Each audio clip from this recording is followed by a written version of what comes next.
All righty. Did you put it to mine?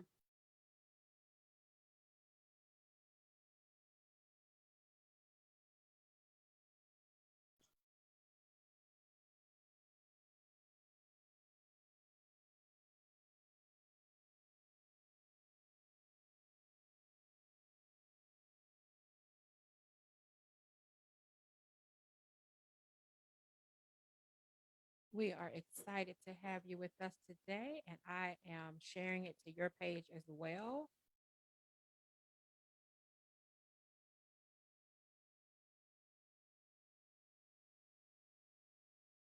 Please confirm that you see it. I see it. Yay, yay.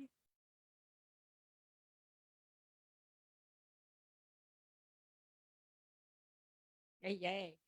Welcome, welcome, welcome to all of our phenomenal, oh, yes, you are podcast listeners.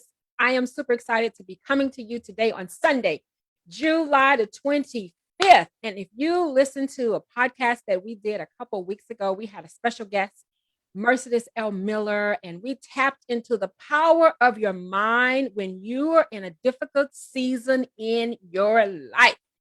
And we can express it enough that during this last year, almost everybody, almost everyone was hit with something life in some form or fashion. If it wasn't personally, life happened to you, then you know what? It happened to someone you knew personally. And so we've talked about how is your mind serving you? Yes, you've heard it said before.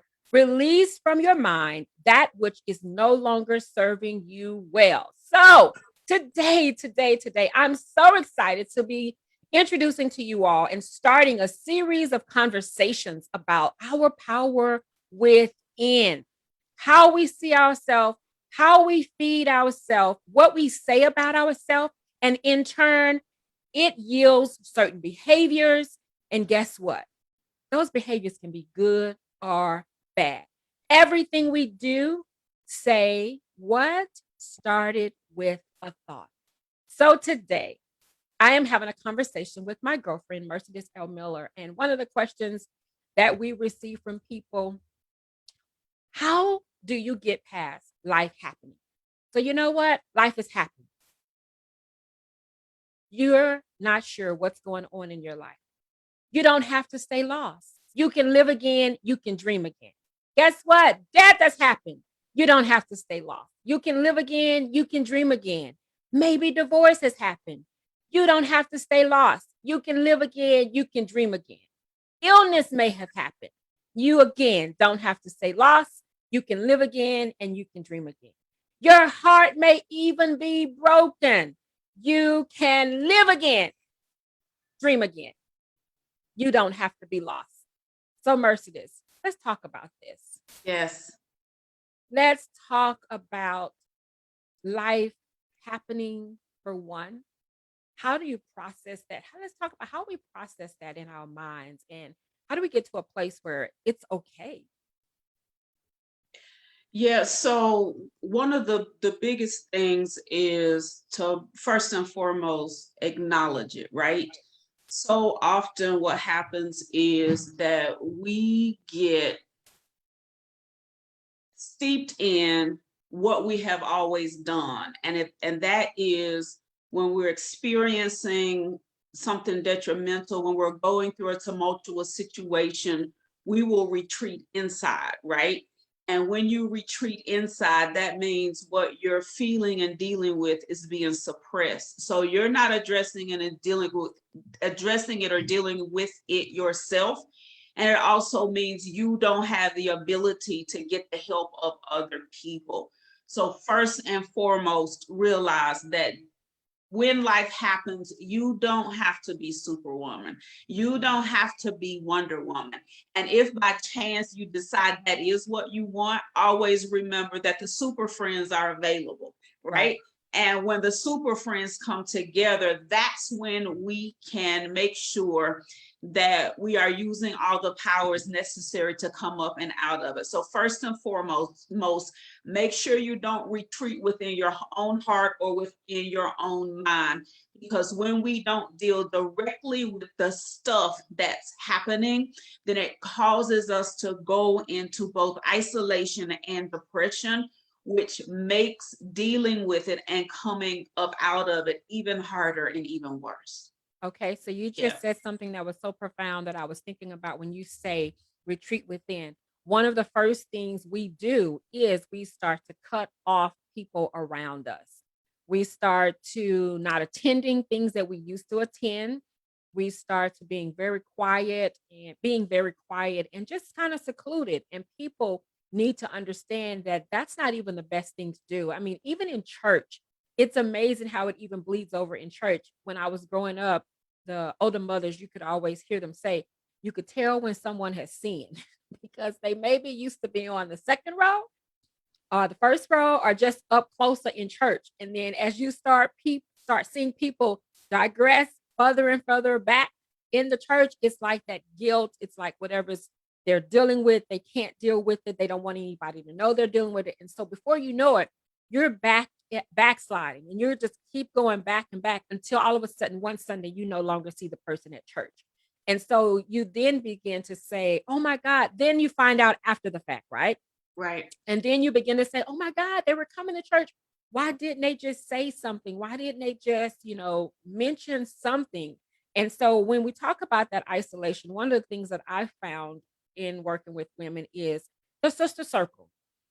You have to have at least one person that you can share your storm with, where they are not judgmental, right? And where you can let your alter ego, by Felicia, come out of you. Mm-hmm. Right, And right. they do not judge you for the emotions that you are dealing with. But it's very important, though, that when you're dealing with something, that when you do share it with someone, that person is also, I say, spiritually balanced. It's what I Yes. think. So, but I think you hit on two key things. And the two key things that you hit on is one, being comfortable enough to share it with somebody else. And two, the somebody else's making sure that in the grand scheme of how we live our lives, that we don't feel diminished, we don't feel demeaned, we don't feel less than because we're going through something. And a lot of times we're taught and we're told, don't tell everybody everything. A lot of times we're taught and we're told, and it is mirrored for us. It is illustrated for us in the behavior of those who we learn from, that you just stand strong and deal with whatever it is. And for so long, because that's what we have seen, that is what we continue to do. And that is the absolute wrong thing to do. While you can get through it by yourself, it's not necessary for you to get through it by yourself.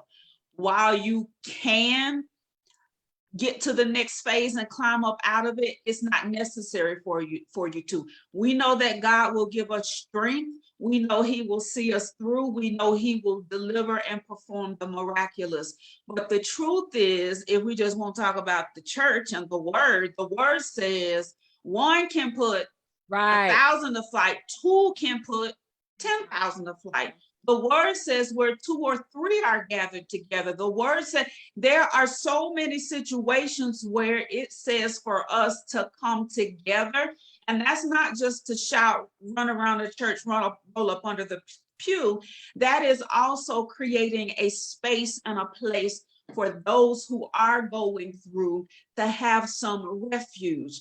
And that's the spiritual side of it. The scientific side of it, Marviette, and it manifests, and I always talk about the scientific and the spiritual, but the scientific side of it is one of the things that they use to measure depression in studies on the brain. One of the things that they use to measure mood, and mood not being she in a bad mood, she got an attitude, but mood being in reference to like a mental health diagnosis, they use isolation as a test parable, right? Wow. They use isolation, right? So the very thing that we sometimes take pride in, being isolated, being able to be alone, that is one of the elements that is considered when they're saying, are you in depression? And then going on down or on up the scale as it relates to mental health. So isolation brings about depression. Depression brings about all of the other things that prevent us from living our best life. So what we have to become committed to, even when we're going through, is remaining connected. What we have to become committed to, even though we don't want to tell anybody, like you just said, find somebody who we can connect with. And that honored, if you are the person who that they choose to connect with, allow them to connect without judgment, Right. without fear of retribution. And retribution meaning hearing it in The circle. the circle Right. again. Give people the place and the space to come up and out, and the freedom to be able to do it with ease. Yes, with Yeah, ease. Yeah. with ease. Yeah. And that brought up another thought is if you are listening today, one thing we want you to know is that you are not your storm, period. Right. You're not your storm. That's a part of your story. And you know what? You get the opportunity to tell your own story, but you are not your story. You are not the storm. You are not the situation. It is something that has happened to you. And it is something that if you allow God to be a part of it, it will be something that can make you, refine you, define you, make you even better, make you even wiser. Like Marvin Sapp's song talks about, now that I'm going through never would have made it without you. I'm stronger now. I'm wiser now. So if you allow God to be a part of it, then you will come out of it and you'll be able to look back and say, look what God has done, and there shall be glory after this. So it does not make you. Do Right. not be isolated. Connect with someone. I always say everyone needs a girlfriend that they can pray with. And so, another thing for women, stop trying to make, I encourage you, every girlfriend in your life fill every space. That's good. Every girlfriend doesn't fill every space. You'll have a girlfriend that you can just text stupid stuff to, and you all just bust out laughing. You may have a girlfriend where you make a call and say something crazy and you just bust out laughing. Then you have one that's serious, like, listen, I need you to go in sackcloth and ashes, Right. and I need you to pray. And she will roll in the floor with you, walk the floor with you, and pray. And then you may have another girlfriend that you shop with. I mean, learn how to appreciate the women that God has allowed to cross your path and appreciate the gifts, the talent, who they are, their personality, and find a place for it to be an accent and to be a compliment to your life. So here's a great question, Marviette. What about the woman who, when you just said that, they said, but I don't have nobody, I don't have anybody, and the people who I do have, I just don't know about. So what do you say? I'm gonna tell you what I say to that lady, but what do you say to that lady? So I have been told that before, and I always go back to the word and I say, first, show thyself friendly. Who are you and how are you being? Yep. Because literally, we don't think we do, but we attract who we are. It's the mirror. Look in the mirror. Negative Nancy, if you always have something to say about everything, I mean, I have some people that I know, they just have a comment about everything. Yeah. Then guess what? They are around people that have a comment about everything. They are around people that are negative. If you are a person that is positive, you're jovial, you just love and exude so much joy, guess what? You have a lot of joyful friends. If you're a girlfriend that says, you know what, I'm super bad all day long, and you all always talk about manifesting and doing things on a higher level, guess what? You are around those type of girlfriends. You are just a mirror. It's a mirror. You said the exact thing I just said. So one of my good girlfriends, recently, look, her birthday is in October, but we did a trip to Vegas this past week for her birthday. Mhm. And she is the shop till you drop friend, right? So most people don't believe this, but I honestly and truly, I don't shop a lot. So I didn't get a And text from you. I just have to interject that. it wasn't my trip, girlfriend, but I mean, I didn't get a text to say you want me to get you something while I'm there. I mean, I know I'm the prayer partner. oh, Yeah, I'm the prayer partner. I'm the text, the manifesting better. You couldn't manifest nothing for me out of Vegas. I'm just saying. Carry on. I'm just saying. listen though, she is the true shop till you drop friend, right? Okay. And I was having a conversation with another one of her girlfriends, and we were talking about a specific situation and a specific person, a person who is an introvert. Okay. And she was saying the person is fine by themselves, fine being like, if they're out doing what they love, they're fine. When they get invitations, sometimes they go, sometimes they don't go, and they're good with that. And what I said to her was, I'm an ambivert myself, right? Introvert. When COVID hit, my daddy said, you glad you get to be out in that house all by yourself. And he was 100% right. But when we went to Vegas, right, I would have been perfectly fine just to go eat the good food and just like meander around Vegas all by myself. You know, I've traveled the world by myself. But Mhm. what you just said, you have to show yourself friendly to get friends. So then what do? Regardless of whether you want to go see the art gallery by yourself, or regardless of whether you want to go see the Grand Canyon by yourself, you go to where your friend and her friends are, and you make the connection, you Right. show yourself friendly. And the truth is, most of the time when you show yourself friendly, you feel better. When you accept the invitation, you're glad you went. You're glad that you went. And so, what a lot of us, and I'm not saying y'all, but what a lot of us have to get out of, you're not included because you are the girl who shows up 100. We just gonna say 99.9% of the time. If Marviette A. Usher says she's coming, she gonna be there. She gonna be there first. She gonna be there on time, and she gonna have something wrapped in some purple lace or some little doily stuff, right? But the point is, sometimes we don't have the friendship, we don't have the support that we desire. One, Mhm. because of what you just said, what we're putting out is what we're getting back. But two, because we have to be constant and intentional Right. about making sure that we show ourselves friendly. And showing yourself friendly does not mean you got to go to the house, fix you some potato salad and put ribs on the plate and share all your most intimate secrets. Showing yourself friendly simply means you're creating a base of support for them when they need something, so that also when you need something, you know there are people you can talk to, you can call on, you can connect with. Right. Absolutely. Absolutely. That is absolutely right. And so, in addition to that, I always tell women, and you want to see God for who you should be connected with. Because a lot of times, if we're not right in here and we don't have that alignment that we often talk about, you'll pick the wrong person. And It's then just get like, mad when something go awry. exactly. And it's just like when we hear powerful people say, I don't really work with people who reach out to me and say, mentor me. Mm-hmm. You don't really like, I hear mentors say that they don't really like that because you want a mentor to be in a space that sees you, sees your potential, sees something in you, and that person desires to pour into you. So that's a very powerful piece to see God for who. I know when I moved to the city, I definitely sought God for who I should be connected with. Being the new girl coming into the city from a big city to a small city. And it was Wait like, now, you ain't got to say that it about moving is to the what it city. is. It's tiny over here.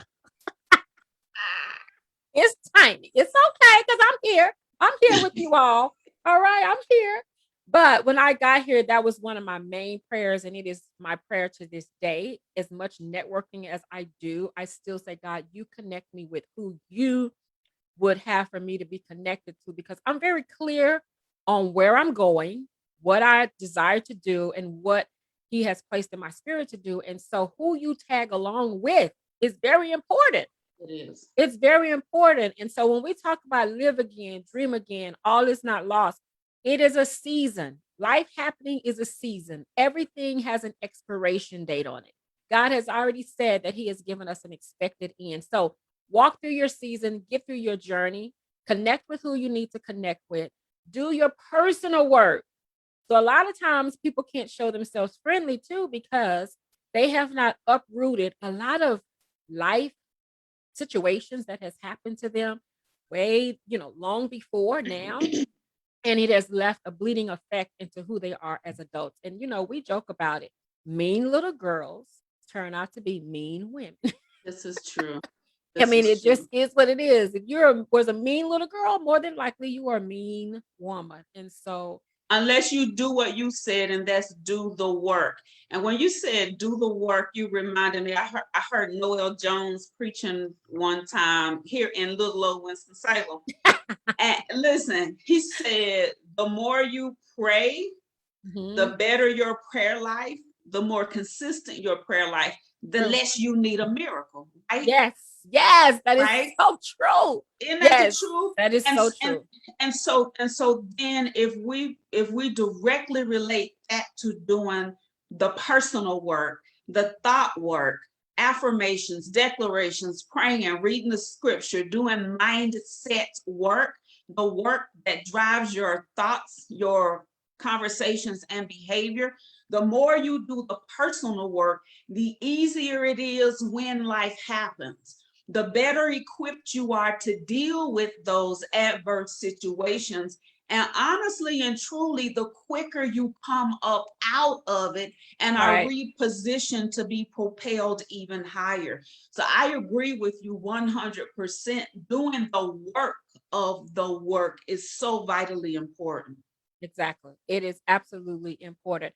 I hope our listeners is enjoying our conversation series. And as I mentioned in the very beginning, we'll be coming to you all having these conversations. And if there's something that you would love for us to discuss, put it in the comment, and we will most definitely take a look at that and share that. And so as we wrap up on today, just to remind you, it's a decision. It You is. need to decide to dream again and get ready for a rewarding yet challenging adventure. As long as you have no desire for achieving your dream, you cannot motivate yourself to achieve it. And once you decide, it's a decision. It's a decision to decide that your storm, your life happening, whatever it may be, it is not the end of your life. It is not the end of your story. You can make any dream come true and nothing can stop you. You will be equipped with the right tools for the right season. And so, like I say, when the student is ready, guess what? The teacher will show up. And when opportunity is ready, it favors, you know who? It favors the prepared. So, Mercies, you have anything you want to share before I do a quick wrap up on today? Absolutely. And it's very simple. There is hope. Find it and latch onto it. There is a better and brighter day. Why not allow it to be today? You can get past life happening, but you have to make the first step on the pathway to get around whatever just happened into peace. And remember that it is okay when there were some times in the word where Jesus healed and he healed them instantly, and there were Right. times where he healed them and they were healed as they They went. went. Don't try to figure out which way is the way for you. Just make the first step toward your healing so that you can walk in love and joy and peace and all the promises that are bestowed upon us. Yes, yes, yes. Everything you desire, it's on the other side. Ladies, God made you great, be absolutely unstoppable. Make up in your mind that no matter what you face, every move you make, every step you take, you are walking in victory. Until next time, be great.